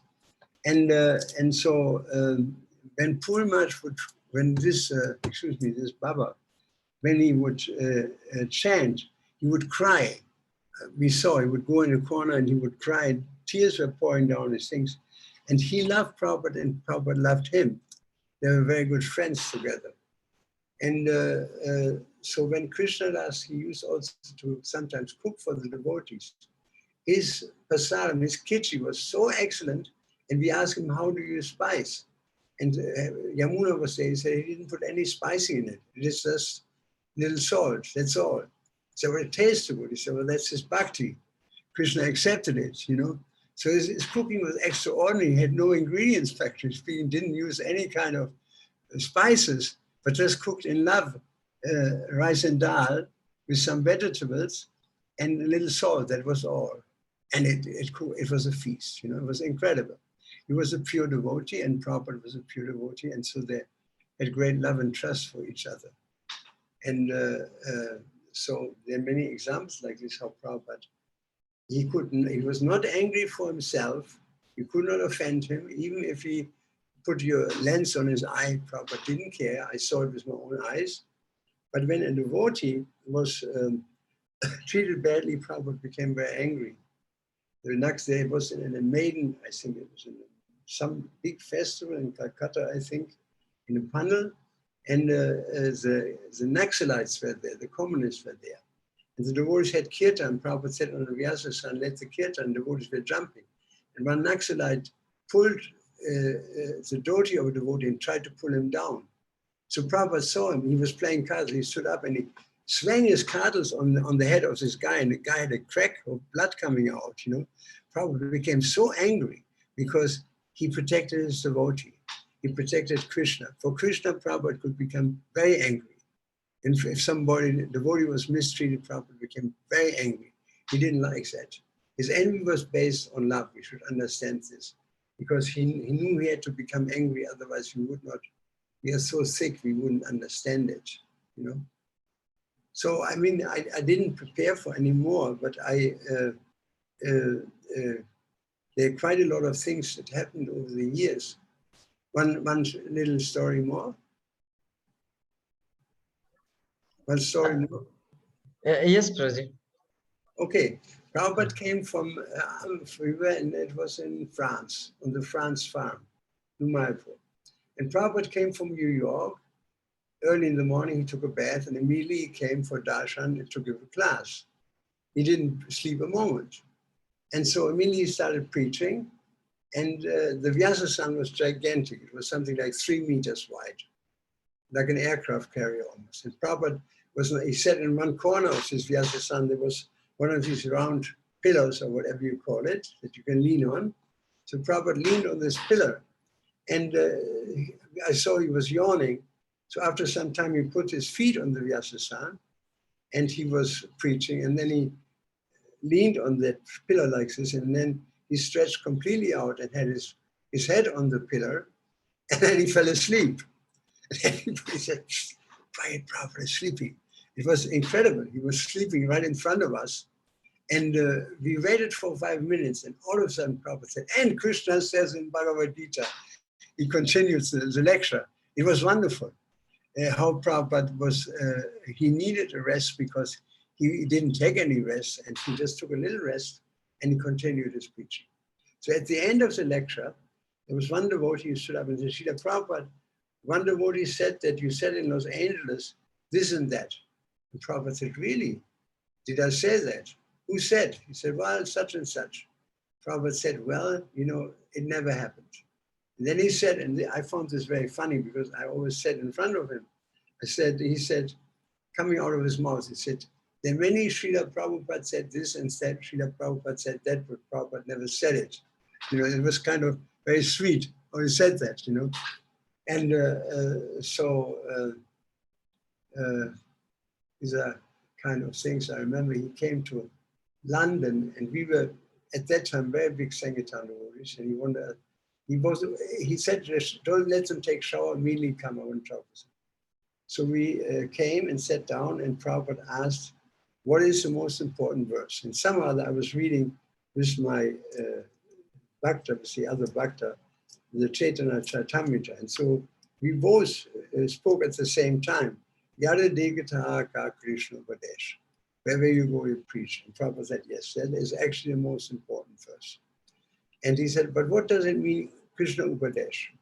And he looked at me and said, Srila Prabhupada, Desh means place, like Radhadesh, you know, or Gauradesh. He said, that's true, but what is Upadesh? I said, I don't know, Srila Prabhupada, what is it? He said, well, we have this book, Upadeshamrita. The Upadesh is the highest instruction of Krishna, actually. Now, what is this Upadesh, the highest instruction of Krishna? He kept looking at me, and so I was kind of the oldest person there at that time. I said, Prabhupada, I don't know what he said, Sarva Dhamma Prijaya, Momikam Saranam Raja, Amtam Sarva Papiyo. He said, that's what Krishna says. What we need to understand that he will free us from all karma if we surrender unto him. And then he stopped for a moment, he thought, about something. And then he said, not only that you sell my books, you have to read my books. It's very important, because if you read Srila Prabhupada's books, then Prabhupada is with us. And there's one Swami that I heard that reads Prabhupada's books a lot. And so one morning he was sitting down and reading Krishna book. And he was reading, and all of a sudden Prabhupada's voice came in, and Prabhupada read for him 2-3 pages of the Krishna book. He turned over, Prabhupada looked on the other page, and so he said it was like listening to a tape recorder, but Prabhupada was in the room, he was right beside me. And then he disappeared. And so he said it was very magical that I was reading Prabhupada, and he said, I'm in my books. And so by associating these books, Prabhupada actually came to him and read for him. He said it was so mystic, it was such a magic moment that the spiritual master speaks to you, reads to you while you're reading the Bhagavatam. And so the fact is, when we associate with Krishna in the Hare Krishna mantra, it is just the same that we are associating with Krishna. But unfortunately, when we start chanting, we look at this and this, and somebody comes and then we look at this, or what is this, and oh, I forgot to do this. So our mind is going all over the place. And it is not very polite to Krishna, because he comes, he's in his name, and we are not there. We are somewhere else. We are running away from Krishna, because that's what people do in the material world. We came here because we ran away from Krishna, and we are still running away from Krishna. The common mood of society is to run deeper and deeper into the material world, and therefore ruin everything and ruin themselves. So we have to turn around and run towards Krishna. And that makes all the difference. And it's much easier for Indian people to turn to Krishna because it's in their blood.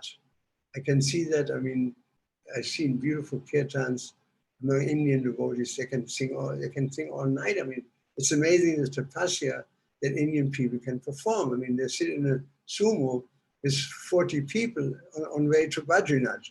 I mean, in the West, everybody needs his own car, and they go into the Ganga. I couldn't take a bath in the Ganga, and we were there in Allahabad. It was in winter. It was too cold. I went in quick and out. But a little Indian kid ran by. He was maybe 2, 5, 4, 3 years old. Ran by into the water and took a full bath. I mean, spiritual life, you need to be austere. And the people in India by nature, this is my experience, they can tolerate heat, they can tolerate cold, they can tolerate noise, they can tolerate so many things. But in the West, people cannot tolerate anything. If it's too hot, they need to be air conditioned. If it's too cold, they need to be heating. If it's too much sound, they need sound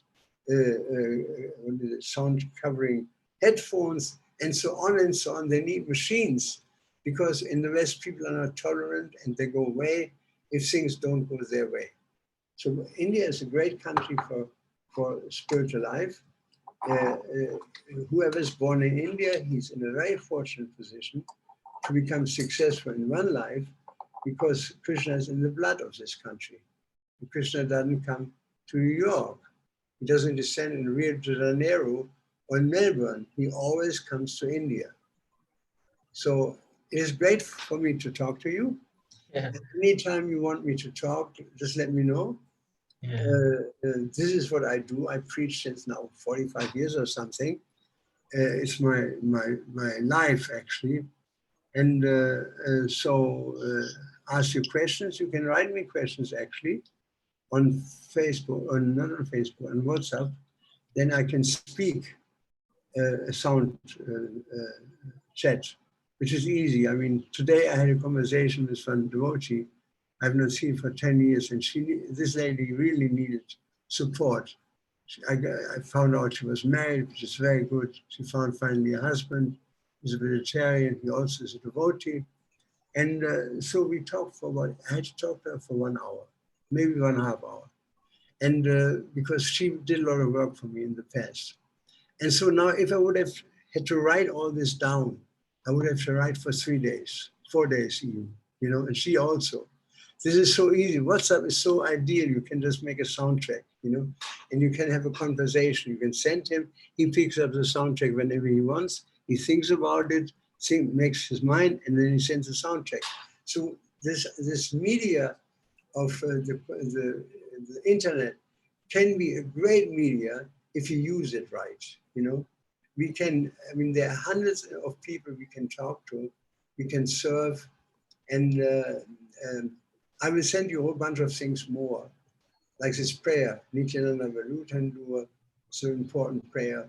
And there's another prayer to Lord Balaram, free me from lust, anger, greed, and illusion. Kamatsala Kshatu Vinukadi, Parasaramam Dvita Prahari, O killer of Devita demon. Muhatsaramam Kila Magadari, O killer of the king of Madaga, killed my illusion. There's another one, Lobatsala Kshatu, forgot, I can't remember right now. That prayer is there. So we can get these, when you get older, you have what they call in America very politely, you have senior moments, call it a senior moment. You can't remember something, you know. I thought it would never happen to me, but I forget sometimes, you know. Even when I lecture, I had to ask you, did I complete the story? You know, this, because it's old age is coming to me. So if you have a question, just send me a message and I take care of it. And if you need something, I will help you as well. And that's my service. You know, this is my seva. My only seva I have is really talking and preaching to the devotees, encouraging the devotees, and that's all I do. And if you would meet my mother on the street and you say, we know your son. He said, oh, you know him, what is he doing? I said, he's preaching. She would say, is he still doing that? I used to preach to her. I used to preach to my family, you know, even before I was in Krishna consciousness. He said, is he still doing that? So we are made that way, in a particular way. You know, everybody's made in a particular way. And we just have to find out what that nature is that we should use in Krishna's service, because it is dangerous to follow somebody else's path. And if you don't know, the best thing is to ask other people, because in generally other people know you much better than know yourself, you know. How do you come across to other people, you know? Like everybody knows this particular devotee has this problem, but he doesn't know, you know. He has to, they won't tell him, you know, but he should ask them from what you suggest in this situation. And I do it all the time. If I have financial problems, there's a devotee who helps me in that. He's very good at that. Another one helps me with editing. Another one, you know, you have different people that I consult. And Prabhupada also, he would work like this, you know, even himself. There was an issue that was very complicated in ISKCON, and Prabhupada assembled all the GBC men, all the big men came in his room. And Prabhupada said, here's this problem, what shall we do about it? So he said, Tamal, what's your opinion? And Tamal, Krishna Goswami spoke something, it was very nice, and Prabhupada said, it is not a good idea. And he said, Giriraj Maharaj, what is your idea? So it was his Swami, I think, or he was a brahmachari at that time. He said, well, Srila Prabhupada, I think we should this and this. And Prabhupada said, well, I don't think it's a good idea. Jagadish Maharaj, what is your idea? And so he asked every Bhavananda, Bhavananda, what is your idea? And so the finger went around, he asked every single devotee in the room, all the big men, what is your idea? And every time somebody said something, Prabhupada said, I don't think it's a good idea. Then Tamal Krishna Goswami asked Prabhupada, Srila Prabhupada, what is your idea? And Prabhupada said, I don't have an idea. That's why I'm asking you. He said, I don't know what to do in this situation. I try to find out by asking you, because the super soul is sitting in your heart and I'm not hearing anything. So let's change. There's another thing I wanted to discuss with you is another issue. So let's talk about that for a moment. And after 10 minutes, Prabhupada lifted his hand. I said, now I know what to do. And he came with a perfect answer that satisfied everybody in the room. It was, you know, but everybody said, together like a beautiful painting, you know, the legs came together, the arms came together. And Tamal Krishna Goswami said to Prabhupada, Prabhupada, how did you get this idea You know, 10 minutes ago you said you don't know. Now you come forward and you said, it's very easy. I just wait for Krishna. And Krishna told me, you have to wait for Krishna. So if we don't know, it's a controversy. Just like we all know there's this controversy whether the women should initiate or not. I'm completely against it because it is not done in our, at least in our line. It is better not. Even Mother Janavi, she would sit behind a curtain and she kept away from everybody. And so it is not our culture really. And so people don't listen to that, you know, and so then people start to invent all kinds of things that were definitely not ISKCON. And Prabhupada was with Krishna. I mean, even the books, he said they were dictated to him by Krishna. And I know why there are things that may be objectionable. It is just to discourage people to be in the Hare Krishna movement if they're not serious. Like Prabhupada said, the whole Shankaracharya philosophy is just there. It was preached by Shankaracharya to protect the purity of Krishna Bhakti. Because all these different things are traps. There's a Christian trap. Some people fall into the Christian trap. There's this trap, that trap. You know, people like to eat meat and religion. Okay, there are 3 traps for people who like to eat meat and religion. The religions of the meat eaters, like Prabhupada say. And there's Mayavadi, the last trap, this last snare, Prabhupada says, means trap. The last trap is before you come to Krishna, is Mayavadi. These are all traps. And so all these religiosities, even that you see in this world, they hold on to all these people who are actually not very serious about spiritual life. And if somebody is serious of spiritual life, a serious devotee, Krishna will reveal himself. There are plenty of saints in every tradition, not plenty, but they are, because they were very serious about turning to God, and God came to them in some way or another, you know. So by the end of the day, it doesn't matter whether one worships in a mosque, in a temple, or in a synagogue, or in a church. What matters is our personal relationship with Krishna. If it is based on love and trust, it is perfect everywhere. It is the highest principle, the highest religion, the highest principle is to love God. And naturally to love his brothers, our brothers, because Aham Bija Pratapicha, Krishna says, he's the father of all, and Sava Yonishu, of all living beings. That means I share the same father like the soul in a dog. That means as souls, we are brothers. We're actually brothers because we share the same father. You see, and therefore we have to be very careful with animals, you know. I mean, like for example, even the monkeys here, we should be very careful not to harass them or to give them any pain, because I mean, they're devotees. You know, they're born in Vrindavan, this is very special. And they're nonsense, you know, you can't trust them actually, you know, because they steal as soon as there's an opportunity. But we should be respectful even to an ant. And Prabhupada was like that, you know, he saw all creatures. And he said at one stage, I remember, what was it? He said, unless the soul is, this is what Prabhupada said in Bhakti Charu 1944, unless the soul is seen in every creature, he said, unless the soul is seen in every creature, the dual frenzy or difficulty between people, the dual frenzy between love and hate will go on forever, and the world will never find peace. And that's what you see. 1 trillion people were killed in the last months as far as animals is concerned. 1 trillion all over the world. Months before, 1 trillion. Every month, 1 trillion animals are destroyed. I mean, how do you sleep at night if you eat animals? How do you sleep? You can't keep your looks the other way all the time. Sooner or later you will realize, and we realized it early enough, fortunately, but everybody will realize ultimately that he's not the body. When he's dead, when the body is dead, he realizes that I'm not the body. So that's a little late. We should begin now when we're young, because when we're young, we have energy. We can do things. if you want to do things with people, go to young people. They can do something. I mean, how long you can stay in the Indian Army unless you become an officer or something, up to 25, I think. Because this is a time between 18, 19, 20, 22, 3, 4, 5 people are extremely energetic. They're very productive. And this, if you want to spread the Hare Krishna movement, you need young people. Prabhupada understood this. And with young people, we were all young and not very knowledgeable, but Prabhupada loved us.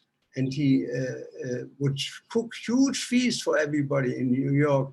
And then everybody left, and Prabhupada cleaned the dishes of every single one.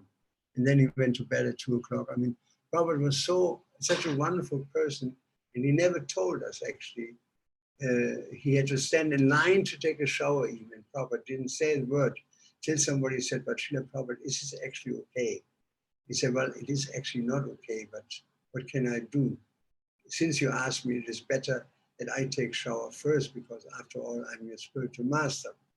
And so I've not seen these qualities in anybody else on the planet. I met many people. And even you saw this picture of myself with Professor Durkheim, who's a world famous man. And he probably asked always the same format. He asked always, what is your philosophy? Professor Durkheim, I'm glad you came. What is your philosophy? And then Durkheim explained, and Prabhupada listened very carefully. And then after some time, Durkheim said, Swamiji, what do you think? And Prabhupada smiled and said, it is not very intelligent. And so Durkheim was shocked. And Prabhupada said, not very intelligent. He's a famous master. And then Prabhupada explained to him the nature of the soul, because there's no concept of soul in Buddhism, you know? And Durkheim, he heard it, he was shocked that there was a different reality that he was just touching, but and he felt the peace of it and the beauty of it, but he didn't see what it was. And so when Prabhupada was finished talking, this older man, he was the same age as Prabhupada, 74 years at that time, he, in front of us, he lied down in front of Prabhupada and paid his dandavat. It was enormous. You know, he was a very intelligent, a very humble, and a very educated man, spiritually very educated. And when I brought him to not the airport, I brought him to the railway station. I invited this guy, we became friends. I sent him Prabhupada's books. And so he said, Prithu, he said, I met in India many swamis, many sadhus, many gurus, many mahants, many highly placed people in the West also, highly placed people in churches and religions. I never met a person like your spiritual master. He said, this is a wonderful day for me. I met somebody who's on the other side. He said, I was looking for somebody who's on the other side. He said, your Guru Maharaj is on the other side. He broke through to the other side. He said, he's durch, in Germany called it, he's durch. And he said, it is wonderful. Thank you very much that you brought me here. So he could understand within a very short time that Prabhupada was a gigantic personality, and he appreciated it, and Prabhupada appreciated him. They were like brothers talking to each other. So Prabhupada was an extraordinary person. You cannot compare Prabhupada with anybody, you know, because what Prabhupada did is a superhuman activity. Prabhupada was predicted by Nityananda, and he was predicted by Lochan. I think Lochan Das Thakur, he wrote about Prabhupada that a Sena will come. Nityananda told him that my Sena will come and he will destroy Krishna consciousness all over the world. That was Prabhupada, you know. He's predicted, he had Rath Yatra with 40 years, and he always preached, and Prabhupada was courageous. He was a very brave man. When Prabhupada was a Gandhian, they were building the Victoria Memorial. Prabhupada told us in London, somebody asked him about the time. And he said, so the classmates were saying from Scottish Church College that somebody should go and hoist the Indian national flag in the British time. So if you get caught with that, you get hanged immediately. It's high treason, you know? And so Prabhupada said, all right, you talk about who's going to go. And so nobody wanted to go. And Prabhupada said, well, if nobody goes, I do it. And so Prabhupada climbed up the bamboo scaffolding all the way to the top and hoisted the Indian national flag, the tricolor, over the Victoria Memorial, which was in construction. It was extremely risky to go up. It was extremely risky to do this. But Prabhupada knew he was with Krishna and Krishna would protect him. And if there would have been, Krishna protects him very well. Everybody could see it for miles. And if Prabhupada would have been caught, they would have shot him even without a court case, you know, because he was kept what you call in flagranti, on the spot, doing something causing high treason. Prabhupada was extremely courageous to go as an old man to America. You have to have a lot of courage, because he had this courage because he had Krishna.